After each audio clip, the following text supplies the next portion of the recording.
What's up guys, IceMaN here, and today I'm going to be talking about Gears of War Judgment, DB&O, pros and cons of DB&O not being in Judgment, and also, different features in Judgment that we've never seen before, such as using your primary weapon while using a shield.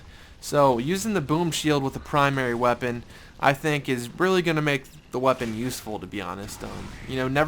People use the boom shield, last resort to save themselves. Say that they're fully red and they're about to go down, pick up a boom shield real quick to get their health back up. But it's really never been that useful. Nobody really uses the boom shield. So now I think it's going to have a big important role. People may actually value the boom shield. Let's make a push to boom shield. Get that boom shield. So now it's actually going to be a factor in Judgment. Also, you can roll off fucking buildings now. So that's definitely going to be annoying.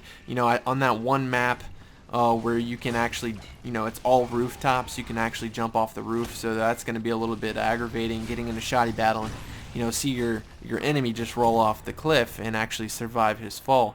There is falling damage, so if he is, hurt a lot, he'll probably die. But there's just a lot of things in the DB&O feature that are good. So let's see, the speed of the gameplay. We're always used to gameplay being a lot slower with the DB&O. A guy goes down, you have to put an extra few shots into him to get the kill. Now they're just gonna fall over and you can go on to the next guy. Also, Gears 1 Gears 1 had no stopping power, so we're used in a rushing aspect. Gears 1's faster than Gears 3. But in overall game aspect, Gears 3 takes the cake because the TDM, people are always respawning, and there's so much more going on. There's just so many more guys to shoot at, just so much more shit flying at your face, and you just got to be on your toes with Gears 3. There's only 4 people in Gears 1. There's 5 for Gears 3, so there's just a lot more to look at when you're playing Gears 3. For Judgment, the whole the spawns. I don't know what they're gonna do with the spawns. Are they gonna spawn right away after they die, or is there gonna be a wait time? Gold Glove and Arctic and all of them probably no. Although it may change from release date, but I'm not sure. There's so much I want to say in this commentary, but just so little time because I rape shit throughout this Torque Bow gameplay. But as you can see, I am playing Torque Bow Tag. If you haven't noticed, it is out indeed on Gears of War 3. So if you guys want to play some Torque Bow Tag, feel free. But with they're also with DB&O not being a factor in Judgment, I think that might help with King of the Hill. So now when say you snipe a guy down across the map, or lancer a guy down across the map, and he's actually in the hill, he's not going to go down and still rack up the time. And I don't know if you guys know, but in Gears 3, when you lock a hill, it stays locked. You don't actually have to stay in the hill to rack up the time, to rack up your score.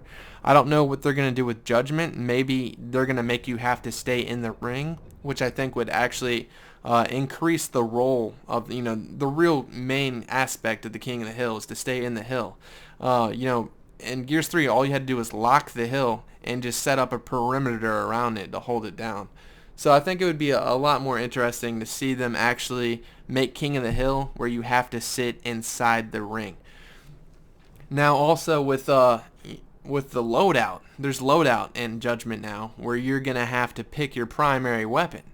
So say, everybody on your team wants to use shotgun and rush. Well, I don't know how that's going to work very well if you have, say 2 or 3 guys on the other team that are going to be support fire and they're going to be crossing you. So it's really going to include, a lot of different aspects. There's just so many starting weapons, and it's just a different game. You have an offhand throw with a grenade now, so people are going to be able to pick their grenades between an ink grenade, a smoke grenade, a stem grenade, which is like a revive grenade where you can throw it down at your feet and heal yourself. There's also, your regular grenades as well. So there's just a loadout now. You're going to have a lot more customizations and really, pick your class.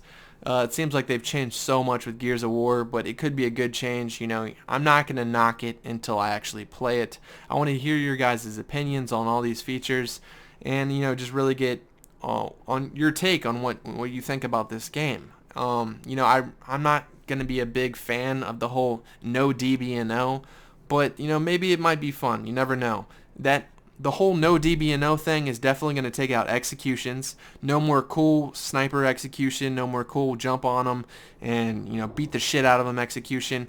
It will eliminate teabagging though. And I know I'm not going to be a hypocrite. I've definitely got on top of a player as I had him down on the ground and dropped my locust dong right on his chin. But I'm not going to be a saint here. I've done that before, but that will eliminate teabagging. So there is pros and there is cons. I want to hear your guys' opinions about this and leave a like. Later, guys.